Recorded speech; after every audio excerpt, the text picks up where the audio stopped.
Paul George, Terrence Ross at Los Angeles Lakers, yan ang ating pag-uusapan. Final seconds. Bryant for the win. Bang! Paul George lantara nang nire-recruit itong si Russell Westbrook. Matapos kasi mga idol na matalo kahapon ng Clippers laban sa Milwaukee Bucks. Natanong naman ng media itong si Paul George kung bakit walang traditional point guard sa kanilang roster. Sagot naman ni PG-13 mga idol, ay kailangan nga daw talaga nila ng isang point guard. Pero okay na rin daw ang kanilang kupunan na kung wala nga rin daw mangyayari. Sa palagay pa ni Paul George ay sapat na ang kanyang mga kasama sa locker room para magawa ang dapat nilang gawin. Pero mag-i-improve daw ang kanilang kupunan kung makakakuha sila ng isang traditional point guard. Mapapadali nga daw kasi ang laro para sa kanila. Kaya sana daw ay makita ito ni Russell Westbrook para malaman nga daw nila. Sa ngayon kasi mga idol ay nawala na sa kanila itong sila Luke Kennard, Reggie Jackson at John Wall. Na dalawa nga dyan ang nawala sa point guard rotation ng Clippers matapos nila itong e-trade. Nakuha naman nila bilang kapalit itong si Bones Hyland na isa ring point guard. Pero pangalawang season niya pa lang daw ito kaya kailangan pa nitong mag-improve. Kaya naman ay aasa muna sila dito kay Terrence Mann bilang starting point guard. Habang ang backup point guard naman nito ay maaalinman kana Norman Powell, Eric Gordon at Bones Hyland. Kaya kailangan talaga ng Clippers ng isang traditional point guard. Dati na kasi ni Paul George nakasama itong si Westbrook sa OKC Thunder. Kaya naman ay gusto niya itong makasama ulit. Naniniwala kasi ito na fit si Westbrook sa Clippers. At meron din daw silang sapat na mga shooter para ipalibot dito kay Westbrook. Kaya naman ay open daw ang floor dito dahil sa spacing na maibibigay nila sa kanya. Nabagay daw talaga itong si Westbrook kasama nila Paul George at Kawhi Leonard. Wala pa namang sagot dito si Westbrook mga idol.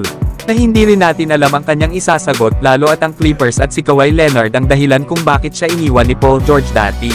Pero kayo mga idol, ano ang masasabi nyo dito? Samantala mga idol, pwede nang kunin ng Lakers itong si Terrence Ross na matagal na nga nila itong target na kunin sa trade. Na-buyout na kasi ito mga idol sa Orlando Magic kaya ngayon ay available na talaga ito para mag-sign ng bagong kontrata sa ibang koponan. Magagamit nga ito ng Lakers lalo at isa itong shooter at meron din itong shot creation. Isa pa ay pambihira din ang kanyang athleticism considering na dati itong slam dunk champion. Na nag-a-average naman ito ngayong season ng 8 points, 2 rebounds at 1 assist per game. Na meron naman itong 38% sa 3-point area. Kaya possible talaga na kunin ito ng Lakers pangdagdag nga sa mga scorer ng Lakers sa kanilang second unit.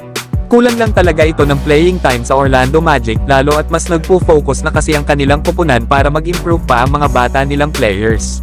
Sa ngayon ay may edad na itong 32 years old. Kaya okay din ito para sa roster ng Los Angeles Lakers. Pero kayo mga idol, ano ba ang masasabi nyo dito? Samantala mga idol, nag-react naman ang mga Lakers fans dito sa Brooklyn Nets. Na nakakatawa nga daw ang demands nila para kay Kyrie sa Lakers na nauwi nga ito sa wala. Na alam naman natin na napunta si Kyrie ng Dallas Mavericks.